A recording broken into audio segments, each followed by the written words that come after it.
우리가 성탄절 예배에 있어서 뭘 해야 되느냐? 사실 지난 주일날 말씀을 다 드렸습니다. 하나님 앞에 이 탄생을 축하드리고 예수님께서 우리의 죄를 위하여 이 땅에 오신 것을 감사드리고 그러기 위해서 우리가 기뻐하고 그 기쁨 가운데 우리에게 감격이 있고 거기서 그치는 것이 아니라 우리가 이렇게 해야 되겠다라고 하는 다짐까지 필요하다. 지난 주일날 말씀드렸습니다. 오늘은 그 연장선상에서 말씀을 전하는데 그렇게 어려운 내용은 아닙니다. 쉬운 내용이지만 쉽고 평범한 내용 가운데서 진리를 찾는 지혜가 여러분들에게 있게 되기를 주님의 이름으로 축원합니다. 오늘 이 말씀 누가복음 2장은 아마 전 세계에서 오늘 한 90% 이상의 교회가 이 누가복음 2장에 있는 말씀을 가지고 설교를 하지 않을까 싶습니다. 지극히 높은 곳에서는 하나님께 영광이요 땅에서는 하나님이 기뻐하신 사람들 중에 평화로다. 정말 귀한 선언입니다. 사실 이거는요 천사들이 하늘에서 찬양을 하는 광경입니다. 목자들이 빈들에서 양을 치면서 밤에 보니까 천사들이 나타나서 노래를 부르는 겁니다. 정말 말도 안 되는 광경이죠. 오늘날 그랬으면 뉴스 9시 뉴스에 나올 그 이상의 놀라운 사건입니다. 그런데 그 천사들이 뭐라고 얘기하냐면은 하나님께는 영광이고 사람들 중에서는 평화로다라고 하는 이 두 이야기를 하는 겁니다. 영광과 평화입니다. 왜 영광일까요? 하나님이 왜 영광을 받으셔야 되는 걸까요? 왜 하나님의 영광이 나타나는 걸까요? 그거는 지난 주일에 드린 말씀과 관련이 있습니다. 왜냐? 하나님께서 인간을 구원하시기로 작정하신 이유로 아브라함을 택하시고 이스라엘 백성들을 이끄시고 다윗을 세우시고 포로에서 다시 돌아오게 하시고 등등등의 오랜 세월을 통하여 인간을 구원하시기로 하셨잖아요. 그리고 그 오랜 기다림 끝에 드디어 그 결과가 나타나는 겁니다. 그리고 그것을 통하여 인간의 죄가 해결되고 하나님이 우리의 하나님이신 것이 드러나는 겁니다. 그러니까 이 놀라운 사건에 있어서 모든 것을 다 내려놓고 하나님 앞에 감사하고 영광 돌리는 것이 필요합니다. 그래서 천사들은요 하나님 정말 대단하십니다. 하나님 영광입니다. 하나님 최고입니다. 하나님 드디어 이루어졌습니다 라고 하는 찬송을 하면서 지극히 높은 곳에서는 하나님께 영광이요 라고 찬양을 한 겁니다. 그러면서 뜻이 이루어진 것에 대한 이야기를 한 거죠. 에베소서 1장 4절에서 6절까지를 보면은요 여기 관련된 이야기가 너무 잘 나옵니다. 창세전에 그리스도 안에서 우리를 택하셨다. 그리고 우리를 사랑하셨다. 어떻게 사랑하셨나? 이처럼 사랑하셨다. 요한복음 3장 16절. 그래서 우리로 하여금 멸망하지 않게끔 거룩하고 흠이 없게 만드시려고 하셨다. 그리고 그렇게 작정하시고 그렇게 세우신 그 뜻대로 예수 그리스도를 통하여 십자가에 못 박혀 돌아가심과 다시 부활하심을 통하여 우리의 죄를 대속하심을 통하여 우리로 하여금 하나님의 아들들이 되게 하였다라고 얘기하십니다. 그리고 이 모든 것이 정말 놀랍게도 교회 다니는 사람들은 하나도 안 놀라지만 하나님을 모르는 사람들은 오히려 더 놀래는 이 모든 것에 대하여 대가 없이 거저 주시는 그 하나님의 은혜를 그 영광을 우리로 하여금 찬송하게 하려는 것이다 라고 하는 겁니다. 여러분 누군가에게 신세를 졌는데 가장 크게 신세를 진 게 금액으로 치면 한 얼마 정도 같으세요? 대략요. 여기서 남이 그냥 한 1,000만 원 정도의 그냥 혜택을 그냥 준 적이 있다. 1,000만 원 가족 빼고 한 분도 없으세요? 이봉훈 집사님? 우와! 누군가가 집사님을 위해서 1,000만 원 정도의 그 뭔가를 주셨다고요? 와 대단합니다. 얼마 전에 저도 그런 분을 만났어요. 식당에서 밥을 먹고 있는데 아들하고 지강이랑 둘이서 누가 지나가면서 목사님 안녕하세요 그러는 거예요. 그럼 저는 어땠을까요? 얼굴도 보기 전에 미소를 짓습니다. 왜? 저한테 인사하는 사람 우리 교회 뿌이잖아요. 그래서 인사를 하길래 얼굴도 보기 전에 웃으면서 아 하고 봤는데 모르는 사람인 거예요. 그래서 제가 너무 당황해가지고 게다가 막 잠바 입고 막 이러고 있었거든요, 밤늦게. 그래서 아 예 하고 인사하고 제가 거의 그렇진 않은데 웬만하면 기억을 하고 뭐 그냥 대충 넘어가는데 정말 모르겠는 거예요. 그래서 저 누구신지 이랬더니 시청 스포츠 레저과 과장님이시라는 거예요. 아니 제가 시청 스포츠 레저과 과장님을 어떻게 알아요? 근데 그렇게 인사를 하시더라고요. 그러면서 제 옆에 있는 계산서를 가지고 자기가 계산을 하시겠다는 거예요. 그래서 제가 얼른 뺏어가지고 옆에다 이렇게 한쪽으로 치웠어요. 그리고서는 아 근데 저를 어떻게 아세요? 물어봤더니 알고 봤더니 박보생 전 시장님이 저희 교회 자주 오셨잖아요. 그때 수행하셔서 같이 오셨던 분이래요. 그러면서 하시는 얘기가 아우 제가 교회에서 밥을 아주 여러 번 얻어 먹었는데 이럴 때 한번 대접하겠습니다 이러는 거예요. 그래서 제가 아우 괜찮다고 사용을 하면서 안 했더니 한번 저를 찾아오겠다는 거예요. 월요일이나 화요일날. 근데 제가 가슴이 철렁한 거예요. 왜? 지금 시청하고 저희 교회하고 좀 문제가 있거든요. 제가 이거는 말씀드려야 될 거니까 웃으면서 말씀드릴게요. 저희가 산후조리원 이렇게 수용이 되고 저희 교회가 정말 헌신한 거거든요, 시에다가. 그렇게 해가지고 일하고 뭐 저희 고생도 많이 하고 장로님도 신경도 많이 쓰고 이러는데 마지막으로 교회 앞으로 이제 이사비가 나와요. 그러니까 사실 정식으로 얘기하면 저한테 살던 사람한테 이사비가 나와요. 근데 저희는 건축비가 모자라기 때문에 아슬아슬했기 때문에 저희 앞으로 나오는 건축비 이사비도 다 지금 건축으로 들어가고 있거든요. 그래가지고 그걸 도장을 찍으러 오라는 거예요. 그래서 서류를 다 만들어가지고 지난주에 갔어요. 갔더니 도장을 찍으러 와서 찍으려고 딱 보니까 금액이 틀린 거예요. 그래서 금액이 좀 틀린데요 그랬더니 하는 얘기가 이게 교회이기 때문에 거기 살고 있는 사람은 세입자로 본다는 거예요. 그래서 세입자한테 주는 금액과 주인한테 주는 금액이 틀리다는 거예요. 그래서 깎아서 준다는 거예요. 그래서 제가 아니 저희는 시에서 준 서류들이 있어서 그거 가지고 지금까지 다 진행을 했는데 이렇게 금액이 바뀌면 어떡합니까? 그리고 이게 제가 받는 것이 아니라 우리는 다 공사비로 들어가서 계획들이 다 짜여져 있는 겁니다. 그랬더니 하시는 얘기가 그러니까 그래도 교회니까 도장을 찍어달래요. 저 이해가 잘 안 되는 거예요.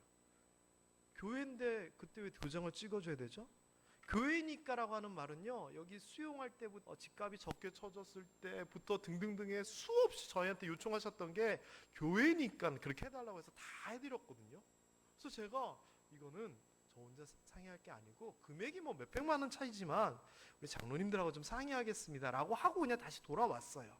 이제 그 상황에서 시랑 그런 얘기들이 주고받고 있는 상황에서 스포츠 레저과 과장님이 저를 찾아온다는데 무슨 생각이 덜컥 들었느냐, 보건행정과에서 자기들이 해결하기 힘드니까 모함교회랑 관련 있는 분들을 총동원을 해서 설득을 하려고 그러는구나. 가슴이 철렁한 거예요. 그러니까 이분이 식당에서 나를 만나니까 얼른 밥을 산다 그러고 그러니까 나를 또 찾아뵙는다 그러고 이거 어떻게 해야 되지? 가슴이 철렁철렁한 거예요. 그런데 어제 오셨어요. 게다가 우리 교회 스포츠 레저과 계장님이신 이혜영 집사님을 동행해서 오신 거예요. 왜 오셨나 했더니 메리 크리스마스, 시장님께서 연합장 전달해드리랍니다. 저 혼자 괜히 두근두근 조마조마 그랬어요. 그분은 정말 호의를 가지고 저의 밥을 사려고 했었어요. 저는 그런데 그 안에서 제 생각으로 계산이 있었고 억측이 있었고 막 여러 가지가 공존했던 거예요. 밥 한 끼 얻어먹는 데도 있어서요, 이게 왜 나한테 이 사람이 밥을 사려는 걸까? 왜 이 사람이 나한테 호의를 베푸는 걸까? 우리 생각하잖아요. 여러분, 혹시 여기에서 누군가가 여러분에게 1억을 그냥 주겠다 그러면 선뜻 받을 사람 있어요, 없어요? 있어요, 없어요? 받으실 분? 물어보나 마나 받으면 안 돼요. 요즘 전화 얼마나 많이 오는 줄 아세요? 고객님 좋은 땅이 났어요.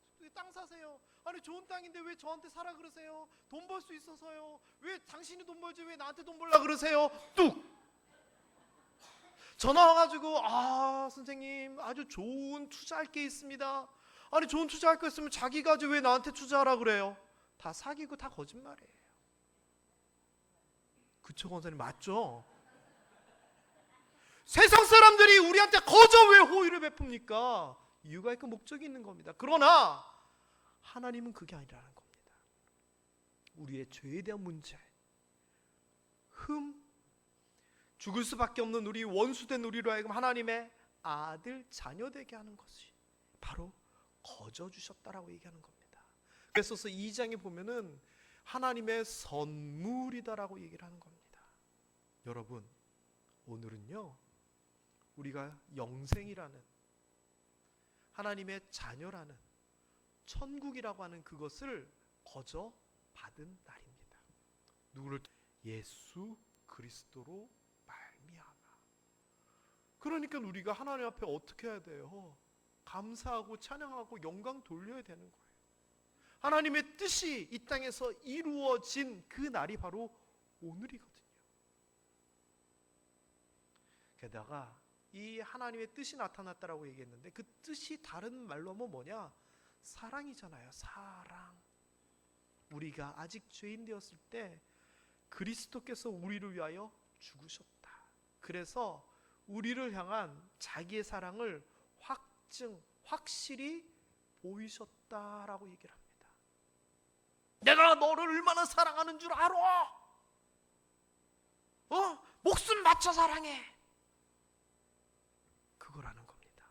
보이셨다라는 겁니다. 삼국지에 보면은요 이런 장면이 나와요. 적의 장수를 잡았습니다. 근데 그 장수가 살려달라는 겁니다. 목숨을 바치겠다는 겁니다. 그러면 그 장수를 받아줘야 돼요? 말아야 돼요? 목숨을 바쳐서 나에게 충성하겠다는데 받아줘야 돼요? 말아야 돼요? 적의 장수 훌륭한 장수인데 목숨을 바쳐 나에게 충성한다 그래요. 그런데 이런 장면이 나와요. 그렇다면 너 지금 죽으라고. 나에게 충성한다면 지금 네 목을 내놓으라고. 그러면 그 사람이 살려고 목숨을 바쳐 충성을 다한다고 했는데 지금 죽으라 그러면은 죽을까요? 안 죽을까요? 내가 당신을 위하여 목숨을 바칠 수 있다라고 하는 것은 목숨을 진짜 바쳐야지만 확실한 거지 말로만 목숨을 바친다는 것은 아닙니다. 그러나 예수 그리스도께서는 우리를 사랑한다 사랑한다 사랑한다, 하나님께서는 너희를 사랑한다 사랑한다 사랑한다 하시면서 어떻게 확실히 보여주셨냐? 하나밖에 없는 독생자 아들을 보내셨고 그 아들 예수 그리스도께서 친히 십자가에 못 박혀 돌아가심으로 그 사랑을 확실히 보여주신 겁니다. 그리고 그 첫 걸음이 언제냐? 바로 성탄절인 겁니다. 이런데 하나님께 예수 그리스도께 감사 안 할 수가 있어요? 감사해야 되는 거예요. 그게 성탄절이에요. 우리는 다 양 같아서 그릇 행하여 각기 제 길로 갔거늘 여호와께서는 우리 무리의 죄악을 그에게 담당시키셨도다. 담당시켜서 뭘 했을까요? 이거는 구약의 개념입니다. 어린 양에게 사람의 죄를 전가시키고서는 그 양을 어떻게 하나요? 죽임으로 말미암아 피로 말미암아서 죄에 대한 문제를 해결했거든요. 예수 그리스도께서 그걸 하셨다는 겁니다. 그래서 그가 나를 사랑하셨다라고 우리가 얘기할 수 있는 겁니다. 얼만큼 사랑했느냐? 목숨까지 내어 놓으실 정도로 사랑하셨다. 그리고 바로 성탄절이 그날이라는 겁니다. 게다가요 사람들 중에 평화? 하나님께서 이렇게 하셨으니까 감사합니다 박수 영광 올립니다에 그치는 것이 아니라 이 날을 통해서 우리에게 평화가 이루어진 겁니다. 아들을 낳으니 이름을 예수라라고 했는데 이 예수다라고 하는 의미는 죄에서 자기 신의 백성을 구원할 자라라고 얘기합니다. 그래서 이 아들 하나님의 아들 예수 그리스도께서 이 땅에 태어나신 것은요 다른 이유가 아니라 우리에게 있어서는 죄에 대한 문제를 해결하시기 위한 겁니다. 그래서 우리가 죄로 말미암아서 모든 평화 샬롬이 깨졌는데 이것이 회복되는 반전의 계기가 바로 예수 그리스도의 탄생인 겁니다. 그리고 예수 안에 있으면 우리로 말미암아 이 죄에 대한 문제가 해결될 뿐만 아니라 사망, 영원한 죽음의 문제까지도 해결된다라고 얘기를 합니다. 여러분, 이 얼마나 중요하고 한 날입니까? 그저 예수 그리스도의 생일로 끝나는 것이 아니라 우리의 운명이 뒤바뀌는 날이 성탄절인 거죠. 뿐만 아니라 우리 영적인 문제만 해결되는 그것이 끝이 아니라 우리 삶에 있어서도 여러 가지 문제가 이 예수 그리스도로 말미암아 해결됐다라고 성경에서는 얘기합니다. 내가 기름을 부으사 가난한 자에게 아름다운 소식 복음을 전하는데 그 복음이 뭐냐? 마음이 상한 자를 고치고 포로된 자에게 자유가 생기고 갇힌 자에게 노임이 전파되고 슬픈 자를 위로하신다. 그래서 슬퍼하는 자에게 화관을, 죄를 대신하여 희락을, 슬픔을 대신하여 찬송을, 그리고 근심을 대신하여 영광을 나타낼 자라라고 일컬음을 받게 한다라고 이야기를 하는 겁니다. 이게 이사야서의 말씀이, 이 이야기가 무슨 이야기냐? 예수 그리스도께서, 메시아께서 오셨을 때 대한 이야기를 하고 있는 겁니다. 그리고 이것이 오늘날 우리에게 바로 선포되어 있는 겁니다. 그래서요, 여러분이 가지고 있는 마음에 대한 근심, 얽매임에 대한 문제, 삶의 곤고한 모든 문제는 하나님을 모를 때 우리가 지고 가야 될 그런 문제였지만 예수 그리스도로 말미암아 이것이 복음으로 말미암아 해방되었다라고 얘기하는 겁니다. 그렇기 때문에 예수 그리스도의 탄생은 우리 삶에 있어서 이런 문제가 해결되는 그 시발점이 되는 겁니다. 게다가요, 하늘과 땅, 하늘에는 영광이고 땅에는 평화면은 서로가 만나지 못하는 거잖아요. 그러나 예수 그리스도 통해 이런 만남이 일어나는 겁니다. 영광과 평화 가운데 위대한 만남이 있습니다. 보라, 처녀가 잉타하여 아들을 낳으리니 그 이름을 뭐라고? 임마누엘이라 하리라. 임마누엘 뜻은 하나님이 우리와 함께 하신다입니다. 그 전에 하나님은 어디 계셨습니까? 이스라엘 백성들은요, 하늘에 계신다고 생각을 했고요, 거룩한 산에 계신다고 생각을 했고요, 성전한 안, 지성소 안에 계신다라고 생각을 했습니다. 그런데 그 하나님을 그들은 만날 수 있었을까요? 아니요. 구약에서 아주 특별한 사람들만 하나님을 경험할 수 있었습니다. 하나님을 만난다는 거요, 하나님과 함께 한다는 거요, 그들은 상상할 수도 없는 겁니다. 게다가 이스라엘 백성을 떠나 우리 인간이 죄를 지음으로 말미암아 하나님의 영광이 이루지 못했다라고 얘기하지 않습니까? 아담과 하와를 통하여 에덴 동산에서 쫓겨난 이후로 우리는 하나님과 함께 할 수 없는 존재인데 이제 드디어 그 하나님이 우리와 함께 한다라고 얘기를 하는 겁니다. 인간의 몸을 입고 우리에게 오셔서, 그래서 하나님이 함께 한다, 임마누엘을 이야기하는 겁니다. 그래서요, 성탄절은 인간이 하나님과 함께한 날입니다. 그 첫날이 바로 성탄절입니다. 하늘에는 영광, 땅에는 평화, 서로 떨어져 있는 그런 대상과 영역과 공간이 아니라 예수 그리스도 통하여 이제는 하나가 되어 함께하는 만남의 날인 겁니다. 여러분, 성탄절의 의미를 이렇게 세 가지로 생각해 봅니다.